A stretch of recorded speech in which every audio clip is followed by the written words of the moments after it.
nyiricyubahiro Musenyeri umushumba wa diyosezi yacu nziza ya Byumba, nyakubahwa padiri mukuru wa paruwasi yacu ya Burehe, banyakubahwa basaseridoti bawumoniye b'amashuri gatolika muri paruwasi muri diyosezi ya Byumba mu paruwasi atandukanye, basaseridoti namwe bihaye Imana,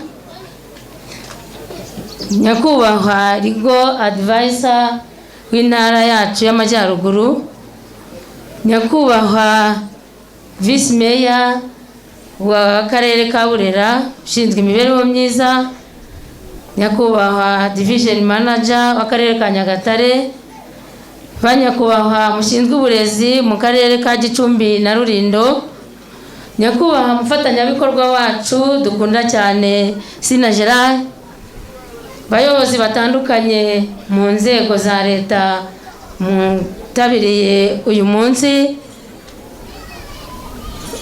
bayobozi b'amashuri, barezi, bagenzi banjye, bashyitsi bahire mwaturutse hirya no hino muri diyosezi yacu ya Byumba, banyeshuri beza n'ababyeyi babo, Kristo Yezu akuzwe.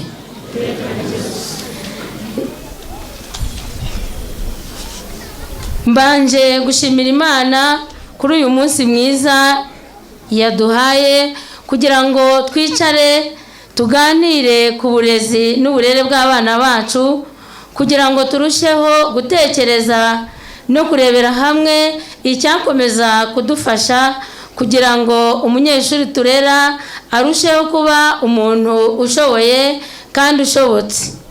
Ibi kandi binatuma turushaho gutegura neza ejo habo hazaza heza.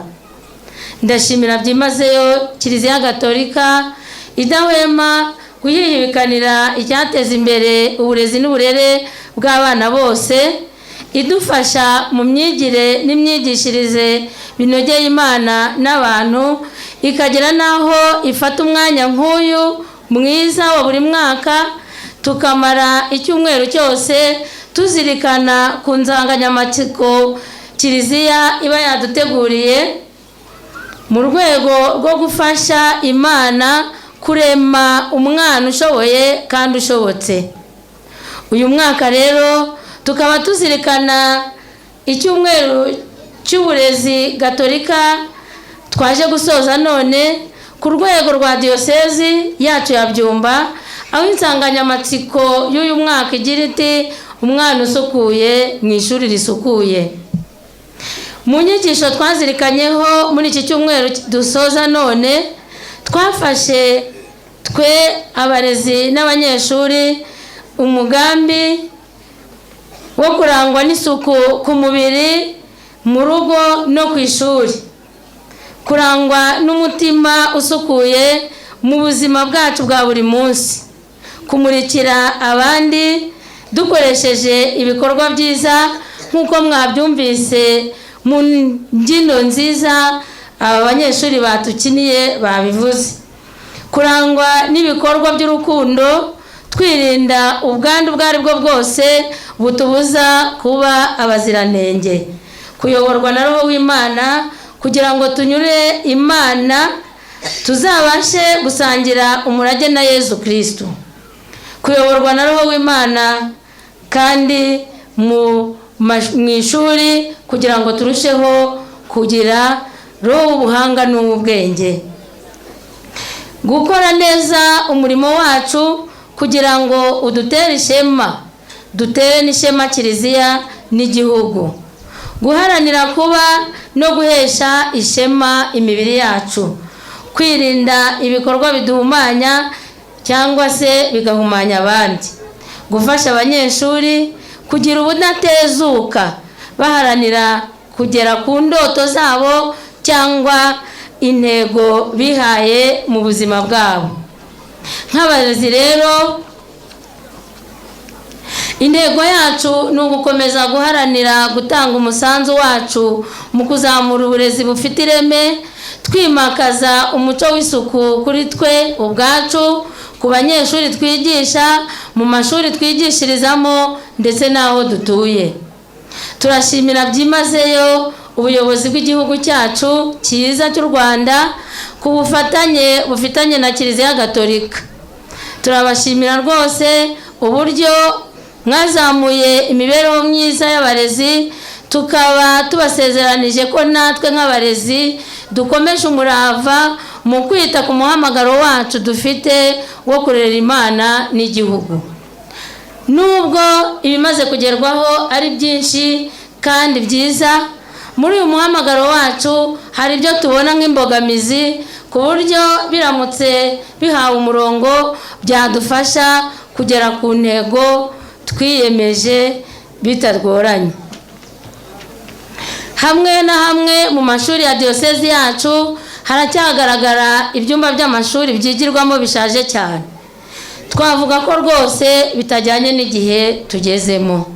Hari kandi amashuri akigaragaramo ubucucike bw'abanyeshuri bukabije, ibi bigatuma umwarimu atabasha gutanga neza umusaruro ategerejweho. Hakomeje kandi kugaragara amashuri atagira ubwinyagamburiro, ibi bigatuma abanyeshuri n'abarimu batabona aho bisanzurira ngo babashe kubona aho bakinira, ngo mu rwego rwo kubungabunga ubuzima bwabo bagorora ingingo, kuko siporo ni ubuzima.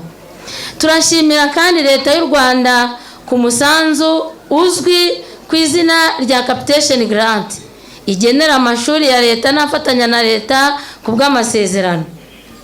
Bitewe nuko ugereranyije n'igihe umusanzu watangiye gutangwa n'igihe tugezemo, habayeho impinduka nyinshi ku isoko. Turifuza ko Kiliziya Gatolika yadukorera ubuvugizi, uyu musanzu ukazamurwa maze ugahuzwa n'ibiciro bigezweho ku isoko, kugira ngo birusheho kudufasha kubona imfashanyigisho zihagije mu mashuri yacu no gutegura amahugurwa ku rwego rw'ishuri afasha abarezi kwiyungura mu bumenyi ndetse no gukora ingendo shuri z'abarezi n'abanyeshuri. Mu gusoza rero ijambo nk'abarezi, twifurije mwe mwese muri hano umunsi mwiza wo gusoza icyumweru cy'uburezi Gatolika ku rwego rwa diyosesi yacu dukunda ya Byumba. Twizeye tudashidikanya ko uyu munsi uratubera umusemburo mu kwesa umuhigo wo guharanira kugira umunyeshuri usukuye mu ishuri risukuye. Murakoze, murakarama.